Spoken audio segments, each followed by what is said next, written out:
आज हम पढ़ेंगे डायरेक्ट शियर टेस्ट के बारे में। इसमें दो तरह का टेस्ट पढ़ना है आगे, दो नहीं एक्चुअली तीन पढ़ना है। वेन शियर टेस्ट भी पढ़ना है, direct shear test, triaxial shear test और वेन शियर टेस्ट। तो आज हम पढ़ते हैं शियर स्ट्रेंथ में डायरेक्ट शियर टेस्ट। तो डायरेक्ट शियर टेस्ट में एक शियर बॉक्स होता है, जैसे यहाँ के दिख रहा है, एक बॉक्स टाइप का है, या तो ये सर्कुलर होता है या स्क्वायर बॉक्स होता है, जिसका डायमीटर 60 mm होता है। मतलब थोड़ा सा इसमें पहले लिखते हैं, in direct shear test, in direct shear test a shear box is taken either square or circular, having 60 mm side और डायमीटर रिस्पेक्टिवली। मतलब ये जो शियर बॉक्स है उसका एक स्क्वायर फॉर्म में होगा, जस्ट इस टाइप का, लेकिन ये रेक्टेंगुलर है, स्क्वायर फॉर्म में होगा, जिसका एक साइड कितना होगा 60 mm होगा, या इसका जो डायमीटर होगा, अगर ये सर्कुलर होगा तो इसका डायमीटर होगा, तो डायमीटर इसका कितना होगा 60 mm के बराबर होगा। इसमें हम लोग क्या करते हैं कि एक शियर बॉक्स लेते हैं और ऊपर से नॉर्मल लोड लगाते हैं, जिसके कारण नॉर्मल स्ट्रेस इसमें डेवलप होगा। और यहाँ पे क्या करते हैं, एक शियर फोर्स लगाते हैं, जिसके कारण क्या होता है, ये लोअर पोर्शन यहाँ से स्लाइड कर जाता है। तो स्लाइड करने के दौरान यहाँ पे सॉइल में क्या आ जाता है, क्रैक आ जाता है। इसी को हम लोग बोलते हैं शियर प्लेन या फेल्योर प्लेन। इसमें लोड जो होता है कितना लगा रहे हैं वो डायल गेज पे नोट होता है, और इसमें दो पोरस स्टोन को हम लोग सॉइल के एक अपर लेयर पर, एक लोअर लेयर पे इसको क्या करते हैं, रखते हैं, और इसको लैब में किया जाता है। इसमें ऐसा कोई भी मैकेनिज्म नहीं अवेलेबल होता है ताकि सॉइल के अंदर जो पोर वाटर प्रेशर डेवलप कर रहा हो उसको हम लोग मेजर कर पाए। पहले इसको लिखते हैं, उसको फिर इसको हम लोग समझेंगे कि पोर वाटर प्रेशर क्या होता है। सबसे पहले क्या समझे कि एक बॉक्स होता है जिसका या तो ये स्क्वायर बॉक्स होता है या सर्कुलर बॉक्स होता है, जिसका डायमीटर 60 mm, अगर सर्कुलर हुआ तो, अगर ये स्क्वायर हुआ तो इसका साइड कितना हुआ 60 mm का साइड होता है। इसमें ऐसा कोई भी मैकेनिज्म नहीं होता है जिससे हम लोग क्या कर सकें, पोर वाटर प्रेशर को मेजर कर सकते हैं। There is no mechanism to measure pore water pressure।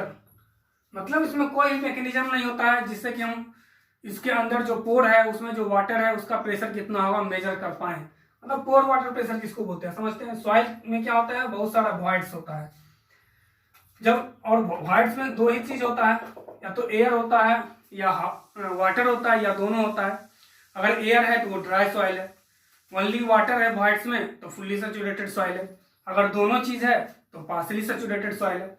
जब इस पे हम लोग ऊपर से लोड लगाते हैं तो क्या करता है, वाटर इस लोड के अगेंस्ट में एक लोड लगाता है, कहाँ, around the wall of the voids के वॉल के चारों ओर क्या करता है, एक प्रेशर लगाता है।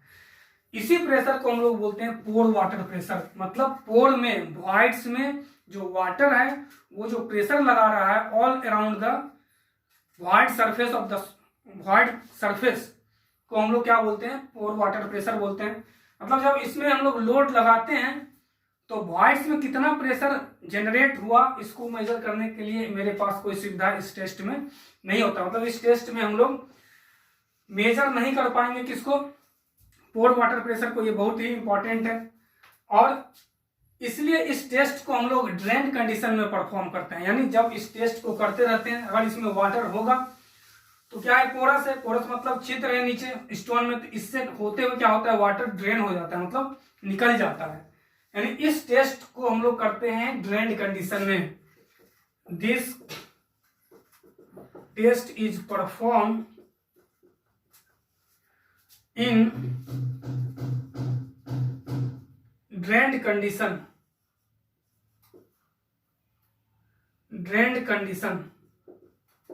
यानी इस टेस्ट को हम लोग परफॉर्म करते हैं ड्रेन कंडीशन में। मतलब वाटर इस पे लोड लगाएंगे जैसे, तो लोड के कारण इसमें प्रेशर बढ़ेगा सॉइल पे, तो वाटर क्या होगा, इसमें लीक आउट होगा, मतलब निकलना शुरू हो जाएगा, मतलब वाटर इसमें नहीं रहता है। और इसका सबसे इंपॉर्टेंट पॉइंट है कि हम लोग डायरेक्ट शियर टेस्ट को ओनली सैंडी सॉइल के लिए करते हैं। Direct shear test is only applicable for sandy soil. This test is suitable mainly, लिख देते हैं इसको, this test is suitable mainly, this test is suitable mainly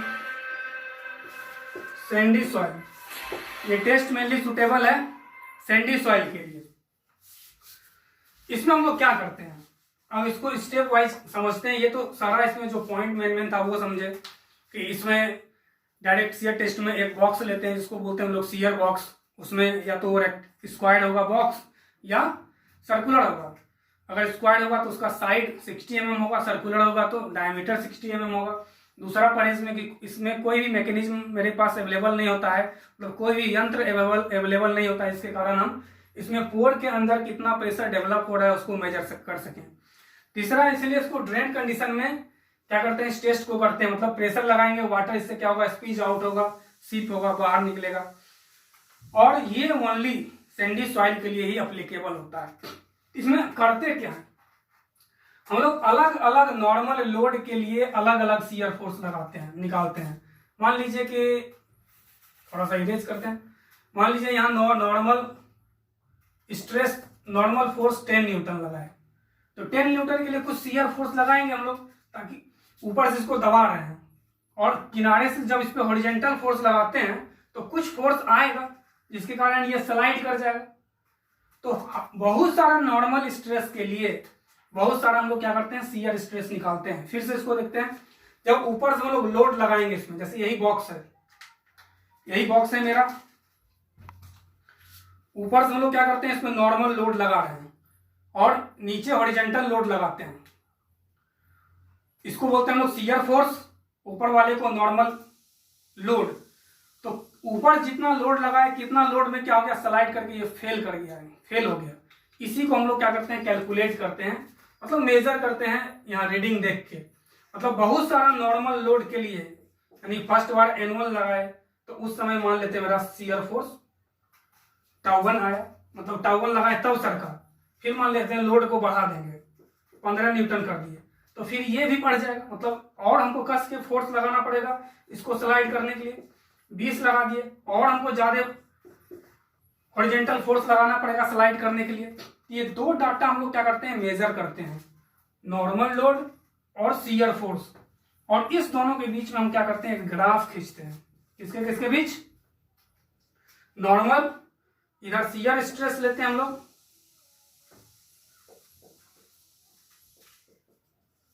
और इधर नॉर्मल स्ट्रेस या नॉर्मल लोड।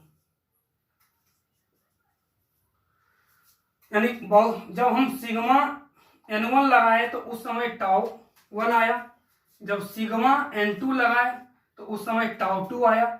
इसी कारण हम लोग क्या करते हैं, ग्राफ खींचते हैं इसी दोनों के बीच, मतलब नॉर्मल स्ट्रेस और शियर स्ट्रेस के बीच एक ग्राफ खींचते हैं। जब ग्राफ खींचते हैं तो कुछ इस तरह का ग्राफ हम लोग को मिलता है, और यहां से बाय एक्सपेरिमेंटली एक फॉर्मूला निकालते हैं कि शियर स्ट्रेस जो होगा, शियर स्ट्रेंथ जो होगा τ equal to C plus sigma 10φ, यानी सिग्मा n मतलब सिग्मा नॉर्मल फोर्स इंटू 10φ। और 10φ क्या होता है, एंगल जो यहाँ है, जब इस पॉइंट पे, इनिशियल पॉइंट पे हम लोग स्लोप डालते हैं, वो जो एंगल बनाता है उसी को हम लोग बोलते हैं एंगल ऑफ इंटरनल फ्रिक्शन। और यही मेरा 10φ होता है। मतलब किसी भी सॉइल में शियर स्ट्रेंथ कितना होगा वो डिपेंड करेगा उसके कोहेशन पे। ये तो सिंपल सैंडी सॉइल है, इसमें C का वैल्यू क्या आ जाएगा, 0 आ जाएगा। और दूसरा नॉर्मल स्ट्रेस पे, और अगला जो डिपेंड करता है वो एंगल ऑफ इंटरनल फ्रिक्शन पे, यानी shear strength equal to C plus sigma 10φ। ये हम लोग का था डायरेक्ट शियर टेस्ट। तो डायरेक्ट शियर टेस्ट में फिर से समझते हैं, क्या समझे कि एक बहुत सारा नॉर्मल लोड के अगेंस्ट बहुत सारा शियर फोर्स हम लोग निकालते हैं और नॉर्मल फोर्स और शियर फोर्स के बीच एक ग्राफ खींचते हैं। तो वहां से एक एक्सपेरिमेंटली फॉर्मूला आता है tau equal to C plus sigma 10 और इसी को हम लोग बोलते हैं शियर स्ट्रेंथ, जहां पे टाउ क्या है मेरा शियर स्ट्रेंथ है, सी समझ रहे हैं हम लोग कोहेशन है, सिग्मा एन क्या है नॉर्मल स्ट्रेस है और फाई को हम लोग बोलते हैं एंगल ऑफ इंटरनल फ्रिक्शन, यानी फाई को हम लोग क्या बोलते हैं एंगल ऑफ इंटरनल फ्रिक्शन। इसके बारे में फर्स्ट यूनिट में थोड़ा सा हम लोग डिफाइंड किए थे। एक सी सॉइल होता है जिसको हम लोग क्ले बोलते हैं, एक फाई सॉइल होता है जिसको हम लोग सैंड बोलते हैं और सी फाई क्या होता है सिल्ट में नेचर होता है सी फाई, मतलब कुछ क्ले का भी गुण होता है उसमें, कुछ सैंड का भी होता है। तो इतना मेरा क्या था डायरेक्ट शियर टेस्ट था और डायरेक्ट शियर टेस्ट की मदद से हम लोग शियर स्ट्रेंथ लैब में निकालने के लिए सीखे tau equal to C plus sigma 10 अब इसका क्या होता है कुछ लिमिटेशन है, लिमिटेशन के बारे में ऊपर हम लोग चर्चा किए भी थे। लिमिटेशन, तो इसका पहला लिमिटेशन क्या है कि जो प्लेन जहां से ये फेल करता है, अभी हम लोग देखे थे कि जहां से ये फेल करता है वो मेरा वीकेस्ट प्लेन नहीं है, क्योंकि ये यहीं से स्लाइड कर रहा है। तो जब यहां से ये स्लाइड करेगा तो यहीं से फेल करेगा। सॉइल कहां वीक है इस पूरे लेयर में ये हमको एग्जैक्ट पता नहीं चल पाता है, यानी एक्चुअल जो मेरा फेल्योर प्लेन है इस टेस्ट से पता नहीं चलता है, इसलिए ये टेस्ट उतना अच्छा नहीं होता है। दूसरा हम लोग पढ़े कि इसमें कोई भी मेरे पास यंत्र या मैकेनिज्म नहीं होता जिसके चलते हम लोग पोर वाटर प्रेशर को हम लोग मेजर कर सकते हैं। तीसरा लिमिटेशन है कि ओनली सैंडी सॉइल के लिए ही होगा, अदर सॉइल के लिए इस टेस्ट को हम लोग नहीं कर सकते हैं। और चौथा जो है stress condition is non only failure condition, stress the stress condition is known only at failure,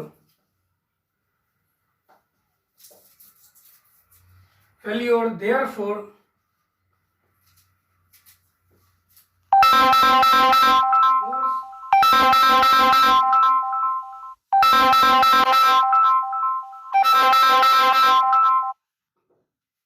इसलिए मोर सर्किल हम लोग को बनाना क्या होगा इसमें डिफिकल्ट होगा, क्योंकि स्ट्रेस जो है ओनली हमको कब पता होता है फेल्योर कंडीशन पे, जब फेल कर रहा है उसी समय का स्ट्रेस निकालते हैं हम लोग टाउ इक्वल टू सिग्मा मतलब यहाँ से शियर स्ट्रेंथ जो निकाले हम लोग फेल्योर कंडीशन पे निकाले।